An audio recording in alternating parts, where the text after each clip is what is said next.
Assalamualaikum warahmatullahi wabarakatuh. Buat kalian yang merasa akhir-akhir ini DC pinjol mulai banyak berulah, terus kemudian penagihan-penagihan mulai tidak semestinya mereka lakukan, dan yang jelas ya kita pasti merasa banyak dirugikan dengan teror dan ancaman-ancaman. Nah, sebenarnya apa yang harus kita lakukan agar permasalahan di aplikasi pinjol kita ini cepat beres dan agar ya mereka ini tidak aneh-aneh, tidak melanggar aturan dan meresahkan banget.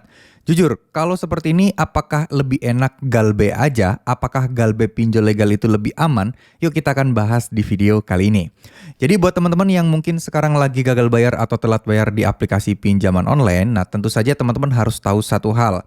Galbe pinjol di pinjol manapun selama itu legal, insya Allah aman. Sudah ada undang-undangnya, sudah ada aturannya, jadi teman-teman tidak perlu khawatir. Teman-teman tidak perlu pusing, teman-teman tidak perlu panik, dan teman-teman harus melanjutkan hidup kalian seperti sedia kala. Jangan sampai masalah pinjol ini bisa menghancurkan masa depan kalian, menghancurkan saat ini ya rumah tangga kalian ataupun keluarga kalian, masa depan anak-anak kalian, jangan sampai itu hancur. Kuncinya cuma satu, kalian harus bisa memanage ketakutan kalian, memanage emosi kalian, kalian harus bisa mengontrol pikiran kalian. Karena seperti ini tuh udah banyak kejadian yang berdampak negatif gitu ya. Tapi ya kuncinya adalah satu, kalian harus bisa mengontrol semuanya ya. Kita memang salah ketika kita gagal bayar, tapi coba deh, ini kan ada sistem yang bekerja gitu loh. Ada sistem, ada SOP-nya. Di mana ya kalau ada orang yang gagal bayar, ada konsekuensinya, ada sanksinya, dan yang pasti ya satu hal yang teman-teman harus ketahui, dan yang pasti teman-teman itu tidak perlu khawatir. Karena ya resiko terberat hanyalah slik OJK.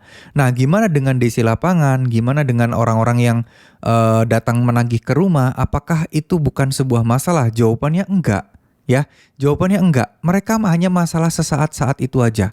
Mereka bukan masalah yang harus kalian khawatirkan. Mereka bukan masalah yang harus teman-teman takuti. Ya, mereka hanya menjalankan tugas untuk mengingatkan kalian untuk menagih. Adapun kalau ada DC yang kasar, DC yang melanggar aturan, DC yang kurang ajar, yaitu adalah bagian usaha mereka agar kalian bisa bayar. Tapi sekali lagi, kalau belum ada uangnya, nggak usah dipaksakan membayar dengan cara pinjam di tempat lain. Karena itu tidak akan menyelesaikan masalah, justru akan menambah masalah kalian menjadi lebih berat lagi. Percayalah teman-teman ya, yakinlah bahwa masalah ini pasti akan bisa selesai. Yakinlah bahwa masalah-masalah telat bayar, gagal bayar ini pasti akan berlalu. Ya, jadi jangan sampai teman-teman merasa ini udah terpuruk banget, jangan. Ketika kalian merasa terpuruk, ketika kalian merasa gagal, teman-teman susah nanti akan bangkitnya. Lebih baik ini adalah saatnya, momentum yang pas buat teman-teman untuk mulai bekerja lebih keras lagi, mencoba peluang-peluang baru, mencoba sesuatu yang belum pernah dicoba sebelumnya, diusahakan barangkali siapa tahu itu letak rezeki kalian di sana. Barangkali dengan begitu, dengan kesuksesan dari usaha baru kalian, atau mungkin kerjaan baru kalian, atau mungkin kerja sampingan kalian ini bisa mengubah segala sesuatu kehidupan kalian. Kenapa saya bisa bilang seperti ini? Karena saya juga pernah merasakan di posisi kalian dan berhasil mengubah seluruhnya ya, seluruh kehidupan saya dan lain sebagainya. Karena apa? Ya karena itu tadi, mau mencoba hal-hal baru, mau berkorban waktu, berkorban tenaga untuk mencoba-coba usaha apapun itu yang pada akhirnya ya alhamdulillah sampai di titik saat ini saya tidak pernah punya utang sama sekali lagi. Ya, itu penting karena ya pertama kita harus terus berdoa, jangan dilepas doanya. Selalu memohon sama Allah untuk diberikan petunjuk dan pertolongan. Itu penting banget dan itu wajib banget ya teman-teman, jangan sampai enggak. Karena pada dasarnya semua ini tergantung doa-doa kalian. Pada dasarnya semua ini tergantung pikiran kalian. Yang bisa mengontrol pikiran kalian adalah ketenangan hati kalian.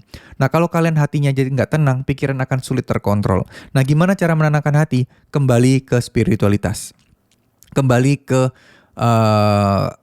rasa percaya kalian terhadap Tuhan yang akan menolong kita. Itu yang paling penting sih.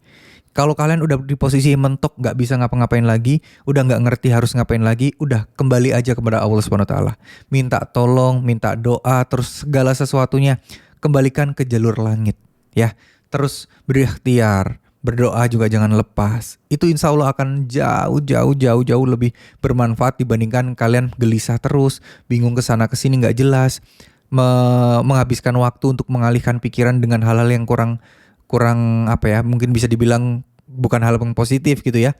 Ya, doa, ikhtiar itu jauh lebih bagus. Karena secara nggak langsung hati kita akan jadi lebih tenang. Karena secara nggak langsung pikiran kita pun juga akan jauh lebih tenang. Ya, terima kasih. Semoga apa yang saya sampaikan bisa sedikit memberikan motivasi buat teman-teman. Semoga teman-teman nggak terpuruk dengan perkataan dan penagihan pinjol. Tetap semangat karena insya Allah semuanya akan baik-baik saja. Terima kasih. Wassalamualaikum warahmatullahi wabarakatuh.